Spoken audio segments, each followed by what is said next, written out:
हे WhatsApp everyone, मेरा नाम हुआ नील कश्यप और आप देख रहे हैं निक्स द ट्रिक्स यूट्यूब चैनल। देखो, ये वीडियो बनाने का एक छोटा सा मकसद है कि मैं आपको हेल्प कर सकूं कि किस प्रकार से 10,000 से 12,000 वर्ड आप एक महीने में याद कर सकते हो एसएससी के एग्जामिनेशन के लिए। चाहे आप एलडीसी की प्रिपरेशन कर रहे हो, सीजीएल की प्रिपरेशन कर रहे हो, सीपीओ की प्रिपरेशन कर रहे हो, या एसएससी ओरिएंटेड कोई भी एग्जामिनेशन की प्रिपरेशन कर रहे हो जिसमें आपके इंग्लिश के क्वेश्चंस आते हों। तो चलिए बिना किसी देरी के हम लोग कंटेंट को शुरू करते हैं। लेकिन मैं आपसे एक छोटी सी रिक्वेस्ट करूंगा, अगर आप हमारे चैनल पे फर्स्ट टाइम आ रहे हो तो प्लीज़ हमारे चैनल को आप अभी सब्सक्राइब कर दो और बेल का आइकन ज़रूर दबाना कि आपको हमारी लेटेस्ट अपडेट समय से मिल सके। तो चलिए हम लोग शुरुआत करते हैं इस बुक से। ये बुक आपके पास अवश्य होनी चाहिए। अगर आप एसएससी के कैंडिडेट हो, एस्पिरेंट हो, तो आपके पास ये बुक, ब्लैक बुक जो है इंग्लिश की, ये अवश्य होनी चाहिए। देखो, इस बुक वाले ने कोई मुझे पैसे नहीं दिए हैं और ना ही मुझे कोई स्पॉन्सर आया है इस बुक के लिए, लेकिन बात दरअसल ये है कि ये बुक में वैसी कंटेंट है जिसके कारण मैं इस बुक को आपके लिए प्रेस्क्राइब कर रहा हूँ। देखिए, सबसे पहले मैं बताना चाहता हूँ, एसएससी का जो प्री का एग्जामिनेशन होता है या मेंस का एग्ज़ाम होता है, दोनों में वर्ड्स का एक वाइटल रोल होता है कि आपको वो मार्क्स ऑब्टेन करा सके। देखो, जब तक आप मैक्सिमम से मैक्सिमम वर्ड्स नहीं याद रखोगे तब तक आप प्री या फिर मेंस दोनों को नहीं क्रैक कर सकते हो। देखो, ग्रामेटिकल सेक्शन पढ़ना इंपॉर्टेंट होता है। ग्रामेटिकल सेक्शन के बिना आपका पूरा का पूरा इंग्लिश बेकाम कराता है, लेकिन तब और भी बेकाम हो जाता है जब आपके पास वर्ड्स का स्टॉक, वोकेबलरी का स्टॉक ना हो। तो वोकेबलरी के स्टॉक को हम लोग कैसे ठीक कर सकते हैं? देखिए, उसके लिए कुछ स्टेप्स आपको फॉलो करने पड़ेंगे। सबसे पहले आपको न्यूज़पेपर पढ़ना पड़ेगा, और न्यूज़पेपर कैसे पढ़ें इसके लिए भी मैं आपको थोड़ा गाइड कर दूंगा, वो नेक्स्ट वीडियो में मैं बताऊंगा। लेकिन अभी मैं इस ब्लैक बुक के ऊपर बात करूंगा कि इसके अंदर जो 12,000 हमारे वर्ड्स हैं उसको आप एक महीने में कैसे याद कर सकते हो। तो मैं एक बात कह रहा हूँ, ये 12,000 वर्ड अगर आप फर्स्ट टाइम इस बुक को पढ़ रहे हो तो आपसे याद नहीं होगा।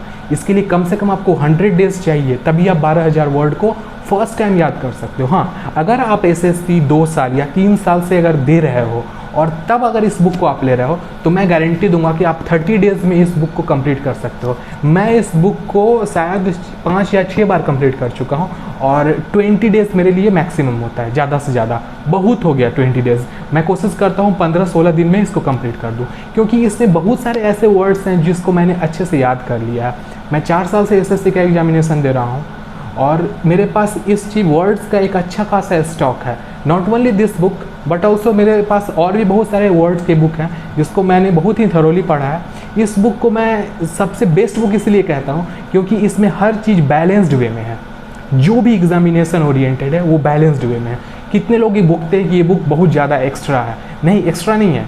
आप जरूरी नहीं है कि सिर्फ सीजीएल की ही प्रिपरेशन कर रहे हो। एसएससी के अंदर सिर्फ सीजीएल ही नहीं आता है, सीपीओ, एमटीएस, एलडीसी सब आता है। तो हमको सिर्फ एक एग्जामिनेशन को लेकर नहीं चलना है, हमको हर एग्जामिनेशन को लेकर चलना है।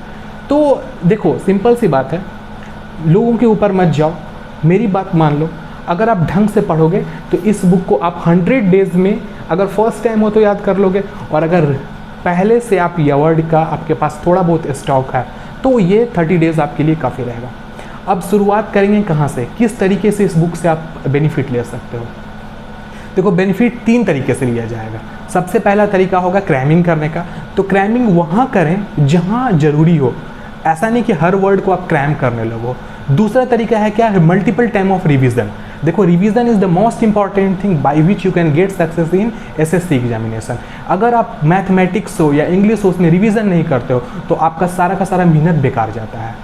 तो उस मेहनत को बेकार नहीं जाने देना है और इस बुक से वर्ड कैसे याद करना है इस चीज़ को समझना है। देखो, आप कैसे शुरुआत करना, देखिए हमारे जो 4 सेक्शंस होते हैं, antonyms, synonyms, one word substitution and idioms and phrase, इसमें सब मेरे एक्सपीरियंस के अनुसार, मेरे 4 साल के एक्सपीरियंस के अनुसार, मैं पढ़ाता भी हूँ और ख़ुद भी एसएससी का एस्पिरेंट हूँ, उसके हिसाब से कहना चाहूँगा कि सबसे पहला क्या है कि सबसे पहला आप जो भी याद करना वो आपको सबसे ईजीएस्ट होना चाहिए। एंटो साइनोनिम्स में सैनोनिम्स ज़्यादा इजी होता है, एंटोनिम्स टफ होता है।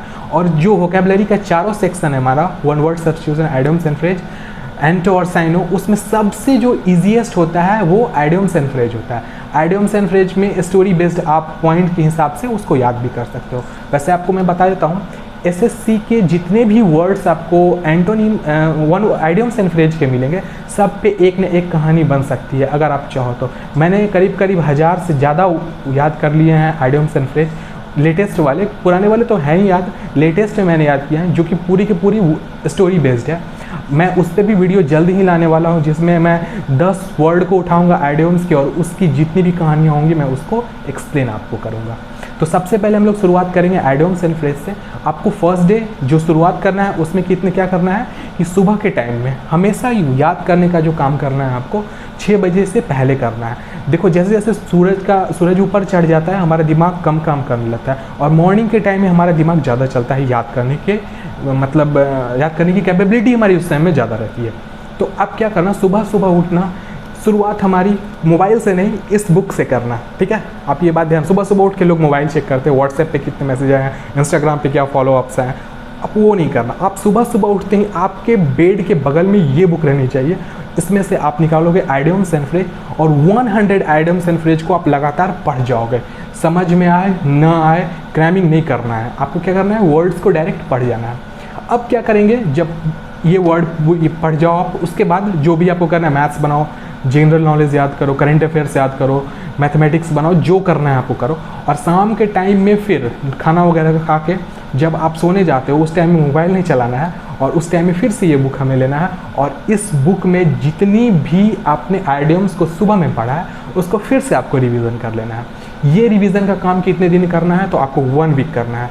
और कितने हमारे टारगेट्स कंप्लीट हो जाएंगे, 700 वर्ड्स, अप्रॉक्स 700 वर्ड्स को आप पढ़ जाओगे।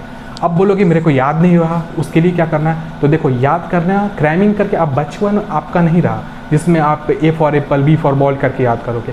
आपको समझना पड़ेगा। आप जितनी मल्टीपल टाइम्स बुक को पढ़ोगे, देखो मैं फिर से कह रहा हूँ 10 बुक को मत पढ़ना, एक बुक को फॉलो करो, यही आपको सफलता दिला देगी। अब 10 बुक पे जाओगे तो पता चलेगा आप कहीं के नहीं रहोगे। इस बुक को ही आप 4 बार 5 बार एग्जामिनेशन तक हो तो 10 बार भी अगर रगड़ जाना हो तो रगड़ जाना। ये बुक चमचम नहीं दिखनी चाहिए, ये बुक फट के एकदम कचूमर निकल जाना चाहिए एग्जामिनेशन तक। वैसे भी अभी 100 डेज़ का टाइम है, इस 100 डेज़ में आपको मैं बहुत अच्छे तरीके से गाइड कर दूंगा। आप क्या करना, जब 7 दिन ये पूर जाएंगे, जब खत्म हो जाएगा उसके बाद हम लोग सिनोनिम्स को उठाएंगे। हम लोग सबसे पहले आइडियम्स एंड फ्रेज उठाएं, उसके बाद सिनोनिम्स को उठाएंगे। सिनोनिम्स जब आप पूरा, सिनोनिम्स को भी सेम आपको याद करना पड़ेगा। सबसे पहले जो उसका मेन वर्ड होगा उसको याद करना, उससे रिलेटेड 4 वर्ड्स होंगे उसको भी आपको, देखो हिंदी मीनिंग भी कर लेना। इसमें हिंदी मीनिंग वैसे दी हुई है, वैसे आप हिंदी मीनिंग अगर नहीं हो, दूसरे बुक से कर रहे हो, वैसे दूसरे बुक आपको मैं फॉलो करने के लिए नहीं कहूँगा, आप इसमें हिंदी मीनिंग को ही कर लेना और साथ में इंग्लिश मीनिंग को भी करना। और इस बुक में आपको हिंदी प्योर दिया हुआ है तो प्योर वाली हिंदी वाली ही देख लेना, आप उसको याद कर लेना। सुबह के टाइम में 100 और शाम के टाइम में वही 100 का रिवीजन। तो ऐसे करके 28 दिन में हम लोग क्या करेंगे, 28 डेज में अप्रॉक्स करीब करीब देखा जाए तो 2800 वर्ड्स हमारे दिमाग में चले जाएंगे। क्लियर है। वैसे इस बुक में टोटल 12,000 प्लस वर्ड्स है, लेकिन उसमें कुछ वर्ड्स आपको रिपीटेड मिल सकते हैं। तो रिपीटेड वर्ड आएंगे तो बहुत ही बेनिफिशियल रहेगा, तब आपको और भी ज़्यादा आप अंदर से मोटिवेटेड फील करो कि अरे मुझे तो याद हो गया ये वर्ड। तो यहाँ तक आप जब कर जाओगे, जब शुरुआत का हमारा आइडियम्स एंड फ्रेज, उसके बाद सिनोनिम्स, उसके बाद हम लोग क्या करेंगे 1 वर्ड सब्स्टिट्यूशन और लास्ट में हम लोग क्या करेंगे एंटोनिम्स करेंगे। और सभी के लिए सेम फार्मूला लगाना, सुबह में 100, उस शाम में उसी दिन के 100 का रिवीजन, और ये रेगुलरली करना। और एक बार और रिवीजन 1 सप्ताह के बाद हम लोग दोबारा करेंगे। आप ऐसा नहीं कि 100 याद कर लिए फिर कल को फिर उसी 100 को देखना है, फिर परसों को उसी 100 को देखना, नहीं ऐसा नहीं करना है। आप आगे की ओर बढ़ो, आप कंटिन्यूटी में आगे की ओर बढ़ना, नहीं तो आप पता चलेगा शुरुआत के ही 100 पर आपने 1 महीने तक फंसे रह जाओगे। बहुत बार ऐसा होता है कि कोई भी बुक हम लोग खरीदते हैं, उसके शुरुआत के 2-4 चैप्टर को हम इतनी बार बना जाते हैं कि मानो ना आप मानो मत मानो ना, आप एक ही चैप्टर को शुरुआत में हर बार बनाते हो और फिर 2 चैप्टर 3 चैप्टर बनाने के बाद रुक जाते हो। तो आपको हो ना हो मैटर नहीं करता, आपको उस फ्लो को कंटिन्यू रखना है। और वो कब तक, 1 मंथ तक। 1 मंथ में आप 2800 वर्ड्स ऐसे ही याद कर लोगे और बोलोगे मेरे को याद हुआ, मेरे को समझ में नहीं आ रहा है, परीक्षा में आएगा तो क्या होगा। देखो परीक्षा में ऑप्शंस आते हैं, आप इस चीज़ को ध्यान में रखना। जैसे ही आपको पढ़ा हुआ रहेगा तो ऑप्शंस दिखेगा तो आप एक बार में ऑप्शन पे टिक लगा दोगे और वहाँ से आप बेनिफिट इस बुक से हासिल कर सकते हो। और देखो दूसरा तरीका एक उन लोगों के लिए है जिनको समझ में नहीं आता है। अब कोई इतने भी कुछ ऐसे कैंडिडेट्स हो सकते हैं जो शुरुआत किए हैं, उनको वर्ड्स याद नहीं होता है। तो आपसे छोटी सी रिक्वेस्ट ये है कि आप हर दिन 25 वर्ड्स ही लो, लेकिन उस वर्ड्स को आप क्रैम कर जाओ। अब बच्चे कैसे क्रैम करना थोड़ा सा ऑड लगेगा, लेकिन आप क्रैम कर जाओगे और वही आपको फार्मूला यूज़ करना है जो एक्सपीरियंस्ड लोग करेंगे। एक्सपीरियंस्ड लोग 100 वर्ड्स को लेंगे और आप कितने वर्ड्स को लोगे, 25 वर्ड्स को लोगे। 25 सुबह 25 से, और कुछ दिन चला कर देखना, अगर 25 वर्ड्स आपको बहुत अच्छे तरीके से याद हो जा रहा है और आप उसको करने में सक्षम हो, तो उस 25 को बढ़ा के 25 से 30 मत कर, 25 से डायरेक्ट 50 कर लेना। क्योंकि देखो वर्ड्स बहुत ज़्यादा हैं, पता चलेगा अगर आप ऐसे 25 करते रहोगे ना तो 2-3 साल लग जाएंगे ऐसे वर्ड्स ही याद करते रहते और आपका कुछ भी नहीं होगा। 2-3 साल के बाद ये एसएससी का जो CGL का एग्जामिनेशन है ये ख़त्म भी हो जाएगा। वैसे भी अब एग्जामिनेशन का ट्रेंड फ्यूचर में बदल ही जाएगा, शायद 2020 का परीक्षा होगा, उसके बाद 2021 से तो एग्जामिनेशन का ट्रेंड बदलने वाला है। वैसे पता नहीं बदलेगा या नहीं बदलेगा, मुझे नहीं पता, लेकिन वैसे बदलने का चांसेस बनता है। सारा का सारा एग्ज़ाम कंबाइन होके होगा, एसएससी, बैंकिंग, रेलवे, सारे एग्जामिनेशन कंबाइंड हो जाएंगे, तो कंबाइन होगा उस टाइम में देखा जाएगा। लेकिन वैसे अभी के टाइम में यही करना है आपको, और इस प्रकार से आप इस बुक से बेनिफिट उठा सकते हो। अगर आप चाहते हो इस बुक को ख़रीदना तो आप अमेज़न से जा कर के या फ्लिपकार्ट से जा कर के आप इस बुक को खरीद सकते हो। ये बेस्ट एवर बुक है, कोई का एफिलिएट लिंक नहीं दूंगा मैं, अदरवाइज़ सब बोलेंगे कि मैं पैसे कमाने के लिए ऐसा कर रहा हूँ। मुझे इस बुक वाले ने या फिर इस बुक ने 1 रुपया भी नहीं दिया, बस ये बुक आपके बेनिफिट के लिए मैं बता रहा हूँ। और भी बहुत सारी बुक्स हैं जिसके बारे में मैं बेनिफिट के लिए बात करूँगा। वैसे मैं अपने चैनल पे ग्रामर जल्दी शुरू करने वाला हूँ, बेसिक से लेकर एडवांस लेवल का, और हमारा सबसे पहला चैप्टर होगा सब्जेक्ट वर्ब एग्रीमेंट, जो कि कल या परसों से शुरू होने वाला है। तो अगर आप फर्स्ट टाइम हो तो प्लीज़ अभी चैनल को सब्सक्राइब कर लें। बेस्ट एवर कंटेंट और वर्जिन कंटेंट आपको मिलेगा, कहीं से कॉपी पेस्ट नहीं मिलेगा। सारी की सारी कंटेंट मेरी खुद की बनाई हुई है। इवन की जो क्वेश्चन का कलेक्शन है वो मेरा खुद का है। हाँ, प्रीवियस वाले जो क्वेश्चंस होंगे उसको मैं अलग से आपके लिए अवेलेबल करूँगा, वो मैं उसका जो मतलब सीट्स होंगे वो आपको PDF के रूप में अवेलेबल करा दूँगा, जो टेलीग्राम रूम लिंक में आपको मिल जाएगा।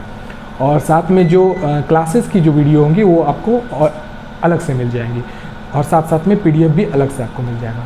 तो चलिए हम लोग ज़्यादा वीडियो को आगे नहीं करते हैं, नेक्स्ट स्पेशल गाइडेंस के साथ फिर से मैं आपको अगले दिन मिलूँगा। तब तक के लिए bye bye, take care and stay blessed, और अच्छे से पढ़ते रहो, और एकदम इस बार SSC एकदम पार कर लेना है, ये बात याद रखना, क्योंकि बार बार मौका नहीं मिलेगा, क्योंकि अगला साल फिर अगला SSC आएगा और उसके बाद का अगला, तो ऐसे टाइम वेस्ट नहीं करना। ये मत सोचना कि अभी उम्र नहीं हुआ है हम अगले साल कर लेंगे, ऐसा नहीं है, इस साल ही करना है। और अगर आप इस साल करोगे तो आपके यहाँ पे स्टार्स रहेंगे, ये बात रही। इंस्पेक्टर बनना है भाई, सीरियसली, अगर आप इंस्पेक्टर बनोगे तो आपके माँ बाप आप पे शान करेंगे, सब कोई खुश होगा, everybody will give you pride, ठीक है। तो चलिए हम लोग नेक्स्ट कंटेंट में नेक्स्ट फिर से मिलते हैं, तब तक के लिए bye bye, take care and stay blessed, peace out.